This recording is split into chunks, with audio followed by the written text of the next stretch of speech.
All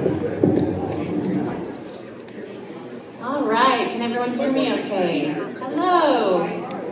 Good evening, everyone, and welcome. We are thrilled to have you here tonight for what promises to be a fascinating presentation from the U-Chart Alaska team. The U-Chart team stands for the Underwater Cultural Heritage Research Team Alaska, just in case you didn't know.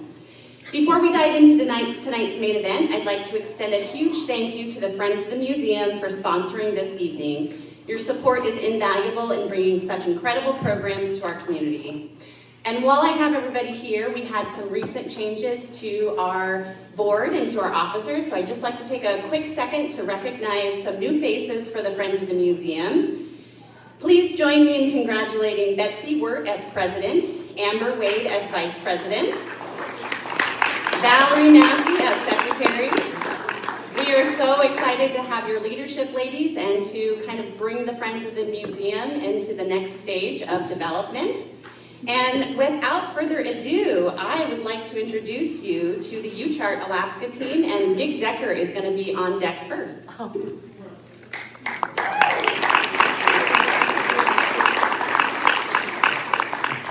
thank you, Jeannie. Thank you, everyone, for showing up tonight.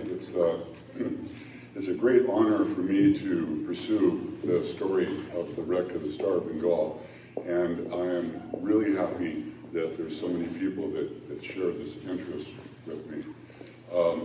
The Chinese were heavily involved in labor in the fishing and processing industry from Sacramento all the way up through Alaska. And they also were involved in mining and road building, and they were a very major part of labor force in Western United States. And the Chinese, more than any other immigrant, was cheated, abused, mistreated all the way up. And it's very common knowledge that they were. And the Star of Bengal really is a tangible item to express that. The fact that almost all of the cannery workers were killed, except for a couple of them, and only 8 of the 38 crew, is indicative of the way that they were treated or the way that they were held. And so that's a very important aspect of my interest. And I've lived in Wrangell for 40 years, and one of the things that really stand out for me is that Wrangell is the type of place that has a tremendous history. And the people here in Wrangell, more than any other place that I've visited, have a great respect for culture and for one another. And this is, if you live in Wrangell, or if you're here very often, you pick that up. They really care. And people are sensitive about the way that the cannery workers were treated. And the Star of Bengal is kind of a tangible example of that. The Alaska Packers Association used a lot of square rig sailing ships. It was during the time that they were really flourishing. Square rig sailing ships were inexpensive on the market because most of the cargo ships were turning to steam. And so these were inexpensive to buy, inexpensive to operate, and they fit into the scenario for Alaska Packers. Alaska Packers was a cooperative of over 100 canneries in Southeast, and really the major economic driver at that time.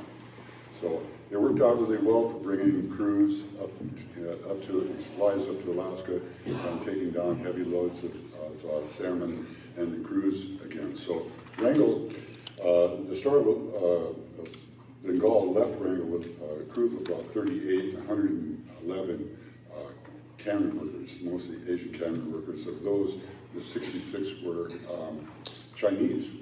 And the best we could find of the bills of lading mentioned the Japanese. There was about 15, some Filipinos, and then they just listed the Chinese as 66 Chinese. They didn't even list their names. So we've had a real hard time trying to find those names, and that's an important part of what we're doing, besides the business of going out and diving on the wreck and the archaeological stuff.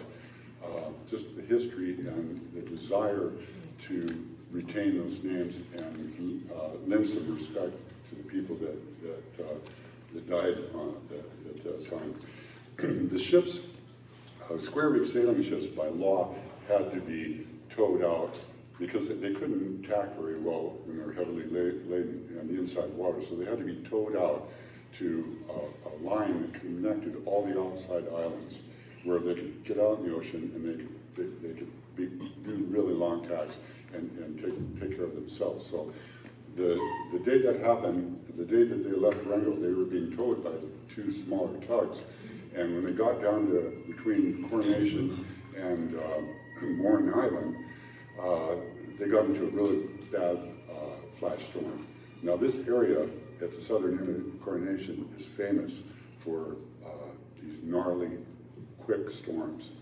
And so they got into that before they could get turned around. One of the tugboats became disabled, and the other one couldn't handle the Bengal, so they let them into the beach hoping that they could get an anchorage, and that failed. They drug anchor and they eventually went on the rocks. But during that time, it's questionable whether the Asians were let out of the forward hold.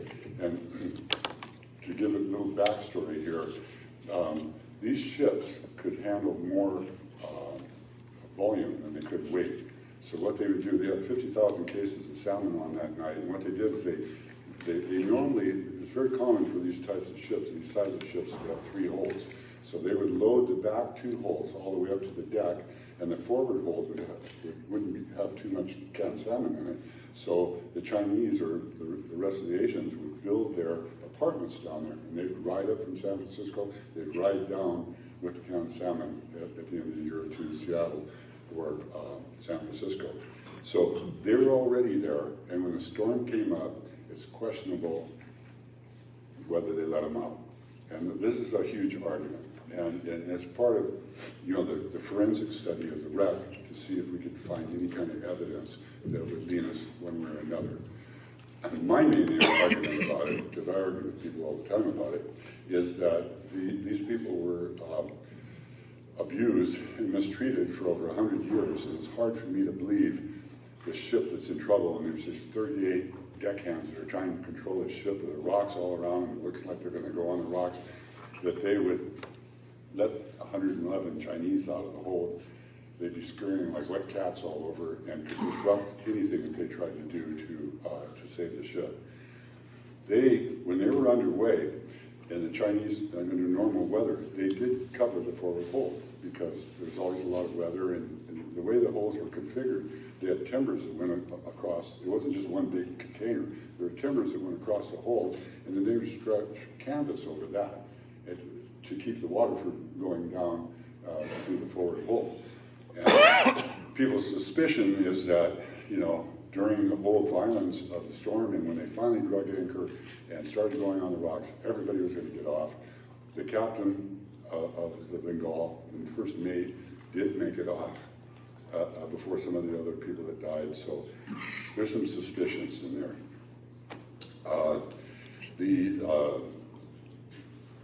The Asians that were killed that night, either drowned in the hole, or the ones that did get out were beaten to death by 50,000 cases of salmon that they had put up that summer.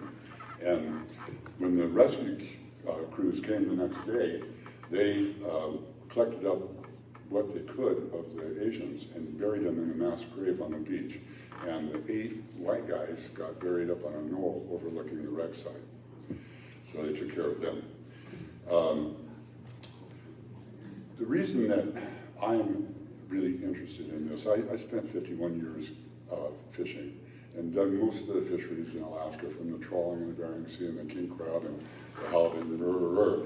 And so I'm really invested in the seafood industry. Plus, I live in a town that it has been off and on primarily a seafood town. And so these people that were working here, these Asians that were working here, and many of them were year after year, I feel somewhat of a brotherhood with these people, and I feel an obligation to tell their story, get the story, and this is how I felt from the very beginning. I felt like the story needed to be elevated to a level that is consistent with the value of it in our industry. And not just for the fishing industry, but for the town of Wrangell, that respects people in other cultures. Wally Smith and Cliff James and myself, back in 1997, were trying to find the Star of Bengal. And the reason is that we wanted to find it, identify it, and get it put on a federal registry so that it couldn't be looted or damaged or, things, because there's a lot of people. I've been contacted many times with people that want to buy pieces off of wrecks, and I don't have anything to do with that. Anything I do is in association with a museum, and that's where the real riches are. Collecting a few bucks here and there doesn't make anything, but being able to be involved with professional people that can bring out the real value of these things is really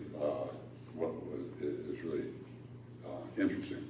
Well, we were unsuccessful until we were going back through Port Protection, and we ran into John and Lizzie Bean from Port Protection, and when we were over at their place, they lived on the beach in the back channel, or the back of Protection. They had a really large deadeye at the head of their garden. And I knew it was, but I asked John, I said, what is that? And he said, I don't know, I found it on the beach. Well, I told him, I said, that's a deadeye, and one of that size has got to be from a very large sailing ship, and we only know of one, so bingo. And he put us right on it. So it was a tremendous thrill, but I realized, even on the way in, that what we needed is something more than Gig Decker or the commercial harvest diver. We needed a professional underwater archaeologist, and we needed a dive team of really exceptional divers, wreck divers, and we needed the proper vessel. And we came up with a friend, Rachel, who knew Bill Herschel, and he had the proper boat.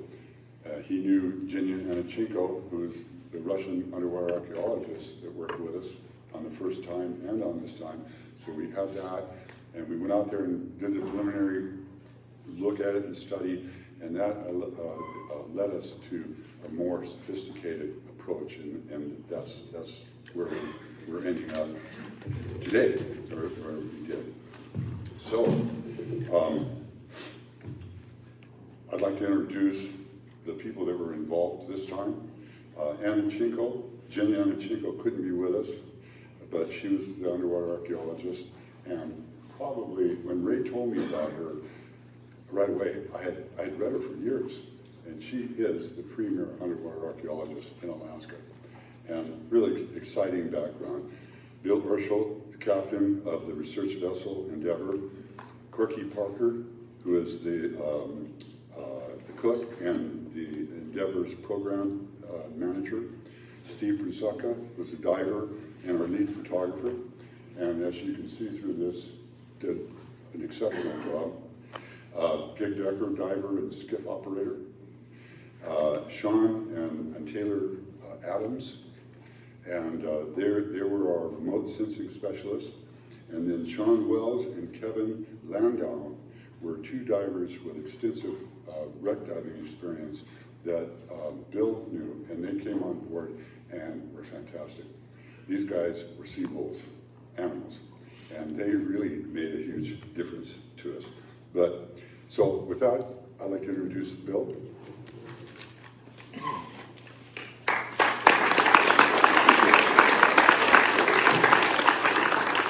Thank you, Gig. Did you happen to mention what's underneath the cylinder? No, I was Oh, then that I'm just myself. going to not mention it at all. I'll leave it there. We have a screen for our boat.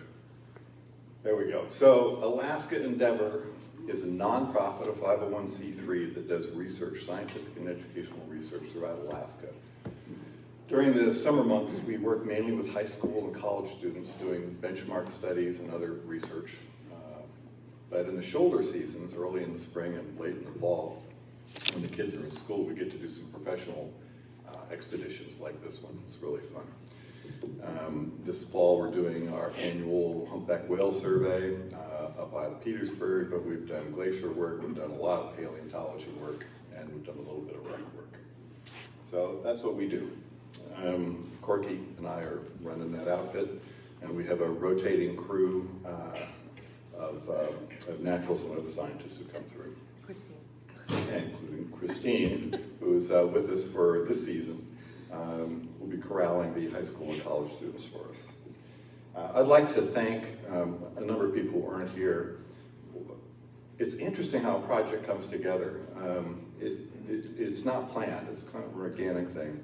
I was getting a ride from Ann Lee of the Clausen Museum in Petersburg to the airport one day, and as I'm getting out of the car, she hands me some wet papers, which happen to be a typewritten transcript of one of the survivors of the Star of Bengal, his personal account of the wreck. And I thanked her very much, read it on the plane, and was pretty interested in it. And I called up Ray Troll, and I said, Ray, maybe we should look into this wreck. And I called up another friend of mine named Sean Dills, who happens to be an expert with satellite imagery. And the three of us had a Zoom meeting together, and we decided to do it. Now, Ray became instrumental at that point. He introduced me to Gig. Of course, once I met Gig, the game was on, we're definitely going to do it. But he also introduced me to Jenya. Jenya led to Sean and Taylor Adams, who led to Tessa Hulls, who's not here today, and of course, Steve Prosenka. And then we needed a little bit more money than the state could provide to go on this expedition, so we reached out to some divers, and as you mentioned, Sean Wells and Kevin Mansound not only came and dove, but they also helped underwrite the expedition. And so I really want to thank them for their work and for their money in making this happen. Let's see. That's where we are today. We've got some good results. We're going to see the science behind it, which is critically important. And I got to just say personally, this was one of the most interesting and rewarding experiences I've ever had on the Endeavour. And I'm very glad I did it, and I thank you, Gig, for being the spark plug. Yes.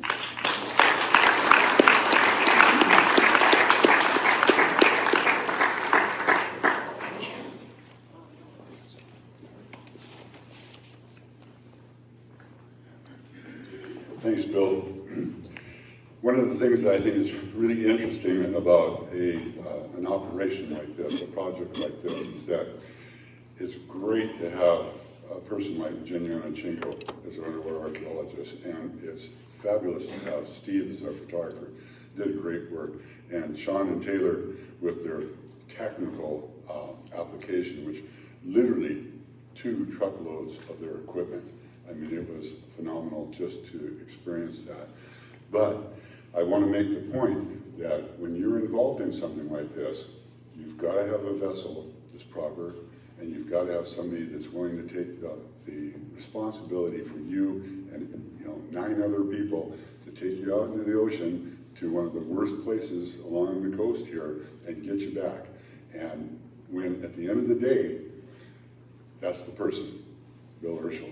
And to have the confidence to be able to work all day and carry the tanks around and be pumping air and all that sort of thing, and be able to go get in your bunk and know that you're not going to go on the rocks, and if something happens, someone is responsible for you. So it's a big deal.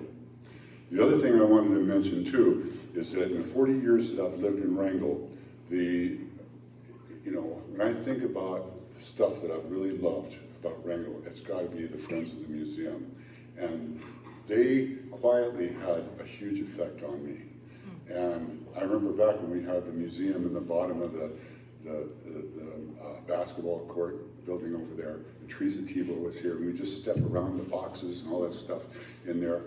And, the Friends of the Museum has been the artery between the museum and the community.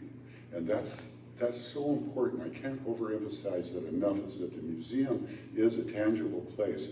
And then out there in our community is Augie Schultz with his photographs and all the stories and the Wrangell Mariners Memorial and all the people when you go out there and you see your friends and your friends' friends on there.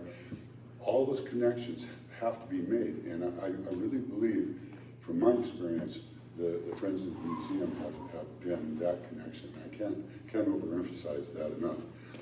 Jenya Amchenko couldn't be with us tonight, and she did a summary that would be impossible for me just to give off the cuff, so if you don't mind, I'm going to read it real quickly. The 2025 field season was driven by two research questions. What can the shipwreck tell us about the circumstances of the wrecking? Does archaeological data correlate with the survivors' accounts? And is there archaeological evidence that can explain such a disproportional death toll between the ship's crew and the Asian cannery workers? These questions in mind, we also had one key objective: identify site's boundaries and document the layout of the site to prepare a nomination for the National Registry of Historic Places, which will protect the wreck. The Star of Bengal lies in a very exposed bay. For over 100 years, the ship was battered by storms, 117 to this day. Even on a calm day with only 12-knot wind, project divers experienced 15-foot surge at the depth of 40 feet. Ocean waves broke and flattened the ship's hull and scattered its fragments over the sea bottom in several small coves over more than 15 acres. The general layout of the site and key artifacts tell the story of the Star of Bengal's sinking. One of our key witnesses are the ship's anchors. Large Admiralty designed bower anchors were first reported by Kip Decker in 1997. This 14-foot long anchor was one of the two identical anchors positioned at the bow of the ship. The second identical in design and size was located by Sean Wells and Kevin Lansdell on May 17, 2025. Two bower anchors recorded on the site are 800 feet apart. The starboard anchor is still holding strong against the ocean currents with its fluke dug deep into the sea bottom. The anchor chain with massive 12-inch long studded links is stretched tight across the ocean bottom, disappearing into the gravel shortly before the ship's windlass. The windlass is a mechanism used for raising anchors and is often a great locational artifact. It is typically located at the center line of the forecastle deck.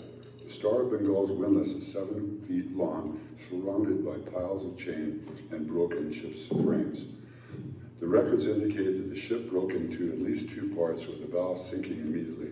This windlass is thus a monument to the tragic moment when the ship ceased its existence and all aboard faced their fate. First sighted by Max Schoenfeld in 2022, the bell was located on May 21st by Kevin Lansdell and Sean Wells. The ships typically carried several bells. A larger, often ornate bell with the ship's name would be proudly displayed on the forecastle. A smaller bell would often be in the pilot house. This was a true heart of the ship, keeping time and sounding various events and alarms. The Wrangell Museum director, Jeannie Arnold, offered immediate storage and was enthusiastic about receiving this artifact after the conservation is completed. Last but not least, tooting my horn here, Julie and Kate Decker pledged the initial financial support. After these consultations and discussion aboard, we decided to recover the bell. We believe that this is the only way to guarantee its long-term preservation. The story of the Bengal is not just about a ship. We are committed to researching the identity and the lives of the cannery workers who perished on the site, and we will switch to more vigorous archival and historic research. The community's help with personal connections and oral history would be of tremendous help. Please let us know if you've heard any stories or have family ties to the survivors and victims of the shipwreck. In conclusion, the field season was very successful. More research, writing the nomination for the National Registry of Historic Places is still needed.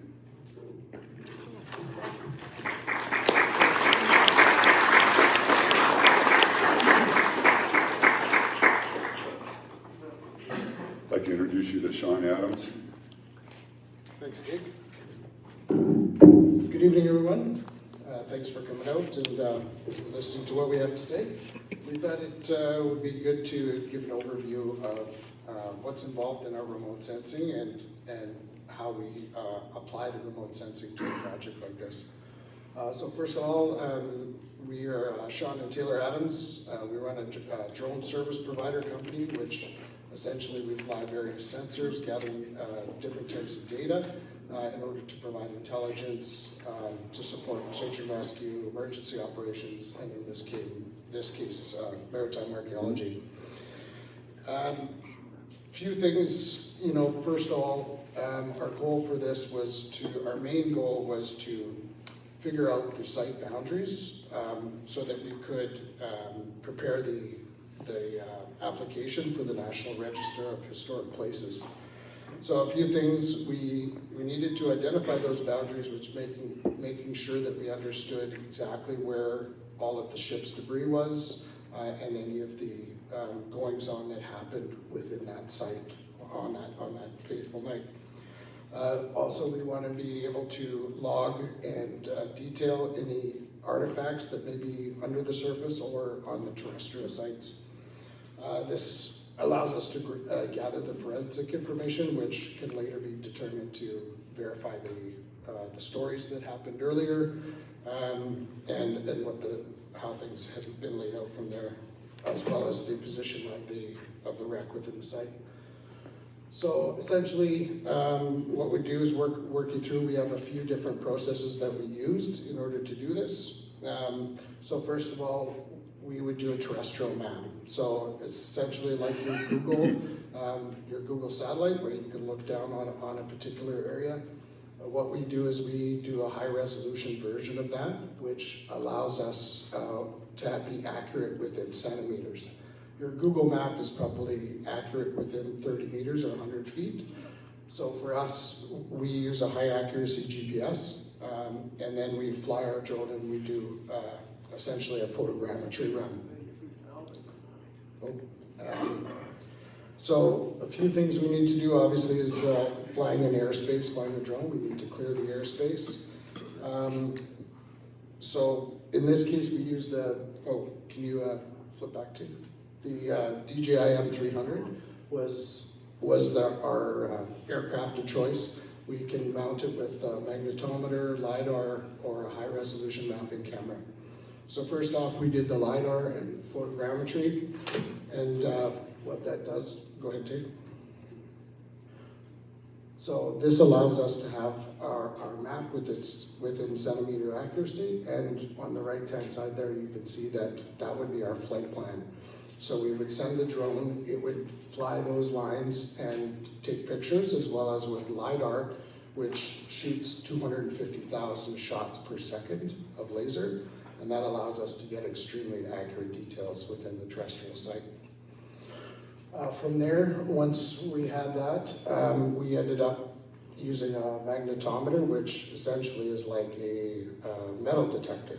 So when you use a metal detector on the ground, we have to keep the metal detector sensor very close to the ground in order to identify any ferrous targets that we're looking for.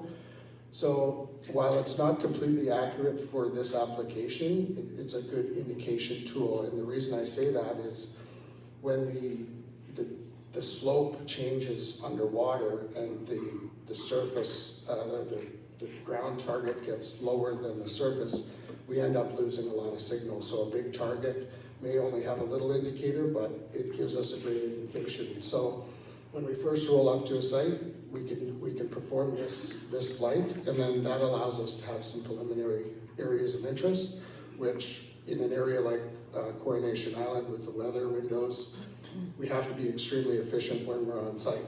And this allows us to then give the divers somewhere to go and start doing the actual ground truthing.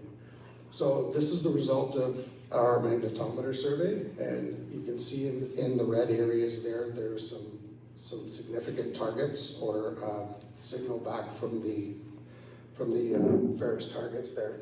In that case, that would be the big anchor that we had seen. So it does show that there are some debris, but because we go from 10 feet of water down to 70 feet of water, the signals drop off. But again, it's just an indicator for us to start looking there in more depth.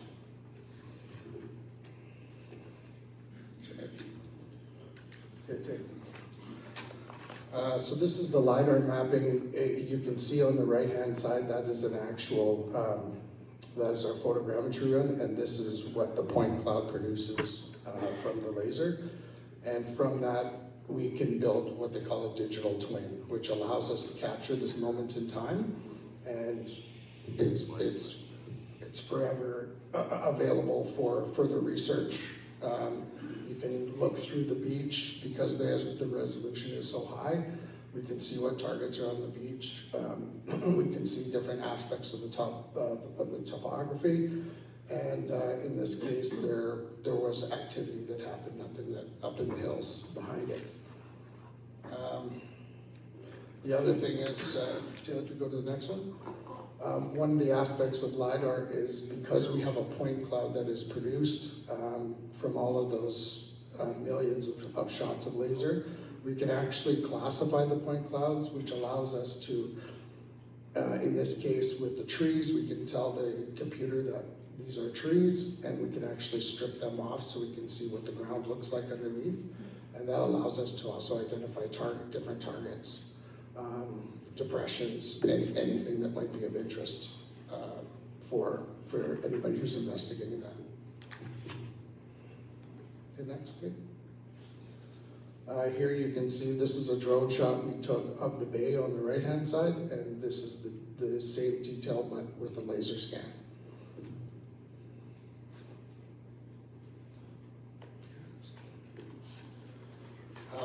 One of the aspects that we can also look at is we can measure, because of our level of accuracy, we can measure slope distance. And so when we're looking at, as an example, when the ship's crew was dealing with the foreshore and burying bodies and anything, if they had to go up into the hills, that kind of thing, we could tell what kind of, in this case, what kind of efforts would be involved when they had quite a slope there, a 15-degree slope, and quite a ways to walk. So once we have our terrestrial maps, we can go now start working on the underwater side.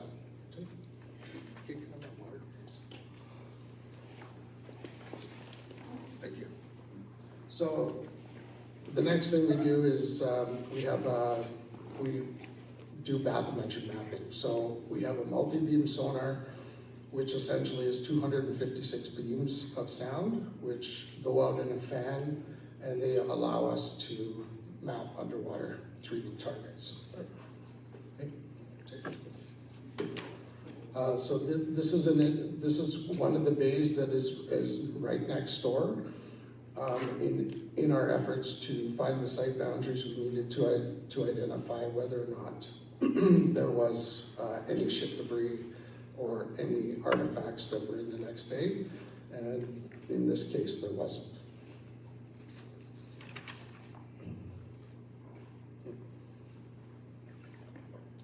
So once we had our 3D map of the sonar, using the bathymetric sonar, now we're able to go ground truth that data that we've processed and received. So we use an ROV, so a remotely operated vehicle. So this is on a tether. It can essentially, it can dive to 200 meters or 110 fathoms. And it's equipped with, if you see the unit on top there, it's equipped with what they call a USBL, which is an ultra short range locator. So essentially we can put a buoy in the water that has GPS signal, and it will actually track and locate, give us GPS position of the vehicle when it's underwater. We also have a forward-looking sonar, which allows us, when we can't see, often our visibility is very limited, and the forward-looking sonar actually allows us to look out some 300 feet in front of us. So we don't need good water conditions in order to be able to see and identify targets, and go recover, get up close to see what's happening with that. So when we're underwater, you expect to see a nice ship, where you think the ship is on the ground in one piece. And of course, with Coronation Island and the way things were, with the weather, with the wave action, and 117 years that have passed, the ship is taking quite a beating. It's in pieces, obviously, all over the beach, which we saw in the earlier photos. And then here's a section of the hull, the divers on the various pieces that still need to be truly identified, but they are parts of the hull.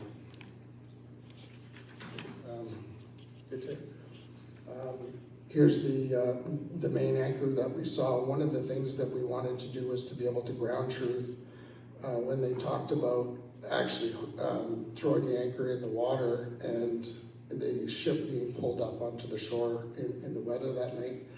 So we wanted to see, once we knew where the anchor was, okay, how is the chain laid out, and was it in fact laid out in the direction, was the ship in the direction that we thought it was as it was reported. So first off, obviously ground truthing, measuring it up, collecting the vital data that's important to identifying the anchor and making sure that we understood it was from the actual ship. Okay. So this is a sped up video, just because we didn't want to keep everybody here falling asleep, but this is the anchor. So what we did, if you look on the bottom, we actually have the GPS coordinates of the direction that the ROV is heading. Heading is down here on the left, as well as we have our depth and temperature in the water, but we followed the chain all the way, and that almost went all the way to, that's where we were anchored. But we were able to follow the chain all the way across the site, and there was a significant amount of chain out. So once we got to the end of the chain, it actually disappears, and these links are probably almost a foot each link.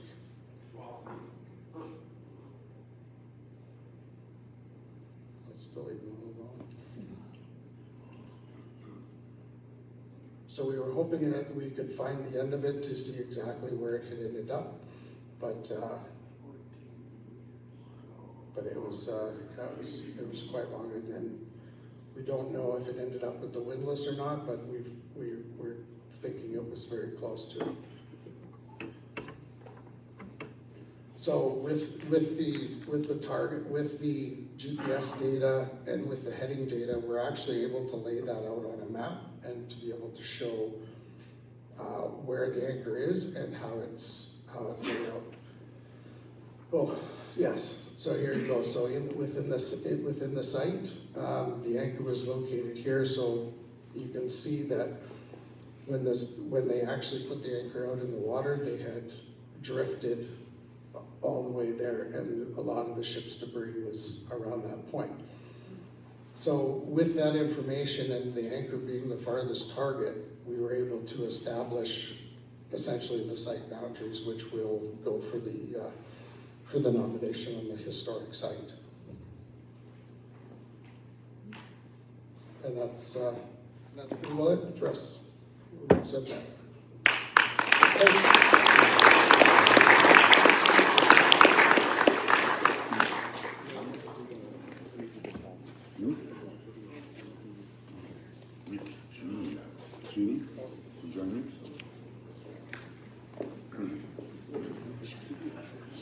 Thanks, Sean. That was fascinating, and it was fun to be a part of that whole thing. We want to talk now about the bell. The bell was brought up, and you know the importance of the bell. The bell again is a. There's a video first. Do you want to play the video first? Sure. Yeah. Okay, roll the video tape.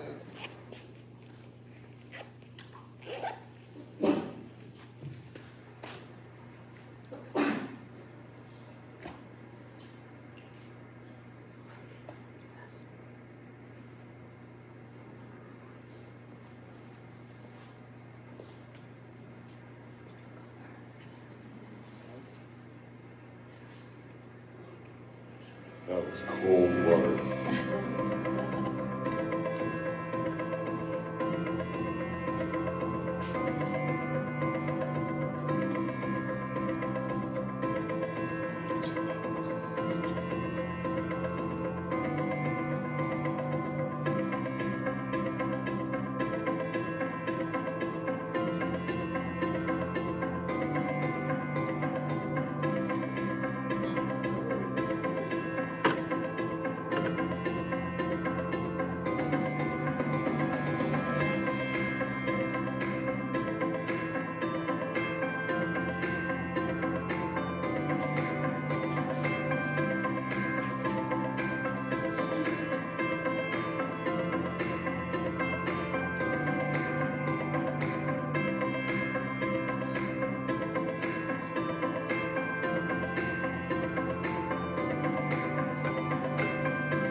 and soul. It's who wakes people up, changes, shifts. It's such an important part, and for us, it's a way to tangibly remember the people that lost their lives that night, and for us to show support for them. And we can come to the museum and be a part of that with our families and our friends. I think this is very important. The bell is going to be loaned to the Wrangell Memorial, because every spring we do the blessing of the fleet, and the new people that are put on the walls will just get a ring of the bell, and will be done with the bell from the Star of Bengal. Sure. Are we ready? Yes. Woo!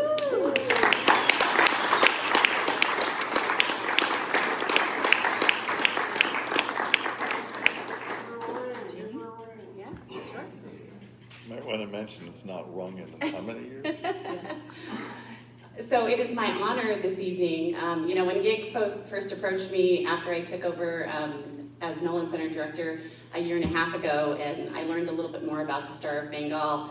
I grew up diving in Alaska. I got certified when I was 12, and so this is very interesting to my background. And so I'm thrilled to support however I can the U-Chart team and bringing this bell and this wonderful artifact back to the museum. It's my honor, I guess tonight I was asked to ring the bell for the first time in 117 years out of water.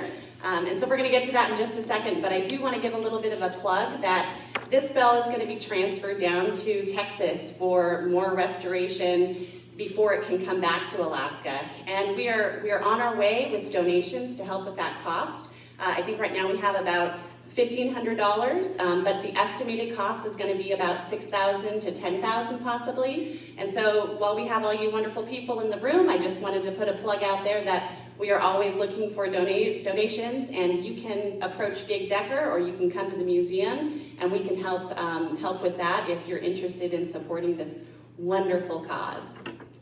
Are we ready? Yes. Okay. I was offered to ring the bell, but I'm kind of afraid of ghosts, so Here we go.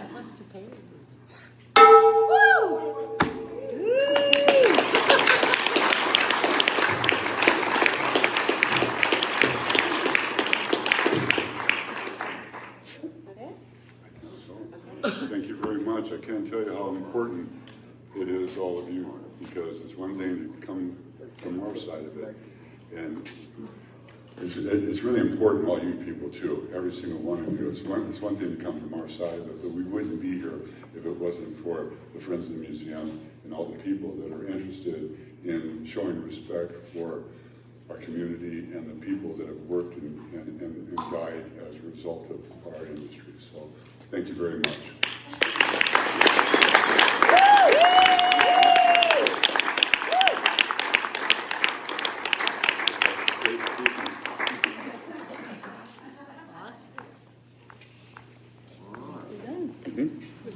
Wow. There's still more food and beer.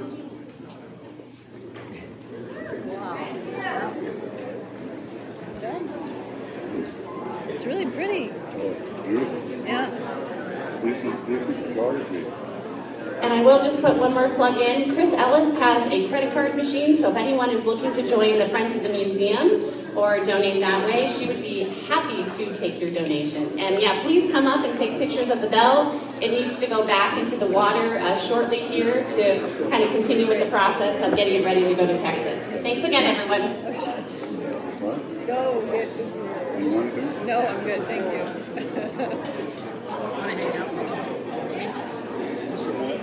Go hear that?